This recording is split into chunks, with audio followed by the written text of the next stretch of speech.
Kwa hiyo sisi kama serikali hatuna cha kuwalipa zaidi ya kuwashukuru. Mmefanya jambo la ibada, lakini mmefanya jambo la kiungwana. Kuifikiria jamii ya wananchi wa Tanga, sisi kwetu ni fahari. Kwa tunawashukuru sana. Wakati Yasi inabadilika kutoka Tigo kuja Yasi, nilikuwa najiuliza Yasi maana yake nini?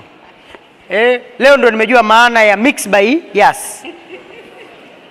Kwa hili ambalo wamelifanya ni tafsiri halisi ya Mix by Yasi, kwamba tunapokea, tunawahudumia, lakini tunarudisha kwa jamii. Rai yetu, tunaomba sana wananchi tutumie fursa hii tulioipata. Kama ambavyo wamesema hapa, kila mwananchi aliyefika atapata huduma. Kila anayekuja anaamini ana matatizo ya macho, si ndio? Lakini ili yathibitishwe ni lazima uchunguzi ufanyike.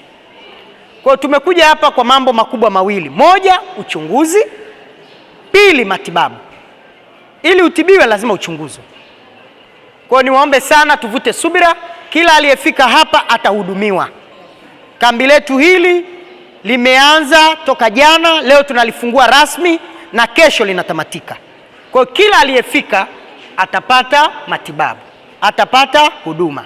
Na huduma tunazotoa hapa ni huduma ya uchunguzi wa magonjwa ya macho, na pili tunatoa pia huduma ya kupima wale ambao wanahitaji miwani kwa ajili ya kusomea, miwani kwa ajili ya kuona, na pia vile vile tunafanya pia matibabu ya usafishaji wa mtoto wa jicho ambao kwa jana tumepokea takriban wagonjwa 1400 ambao tumefanikiwa kuwafanyia usafishaji wa macho wagonjwa 84, na vile vile takriban watu zaidi ya 800 wameweza kupatiwa miwani na watu zaidi ya 600 vile vile wameweza kupatiwa dawa. Na huduma za mwitikio wa watu ni mkubwa kwa kweli. Kuanzia jana watu wamekuja wengi, wamepata huduma kwa wakati, na tumeweza kumaliza kwa majira saa 10:30 mpaka saa 11, na leo vile vile watu wamekuja mara mbili ya jana. Kwa hiyo tunatarajia leo watu, kwa takwimu zitakuwa ni kubwa zaidi ya watu 2000 wamehudumiwa leo, na bado tunaendelea kuhudumia mpaka sasa hivi, watu wanaendelea kuja.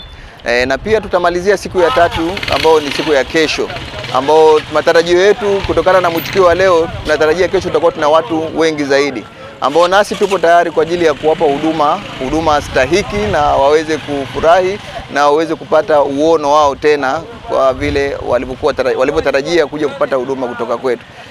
Matatizo haya macho yalinianza tangu 2005 kidogo, lakini mpaka ilipofikia 2020 nikaanza kupoteza jicho langu la mkono wa kulia, nilikuwa sioni kabisa. Baada kupata taarifa za haya matibabu ya msaada, nilikuwa kila siku nataka kuja kutibiwa, lakini ninatishwa. Watu wanaambia jicho la uma, jicho la fanyaje, lakini safari nikaamua tu.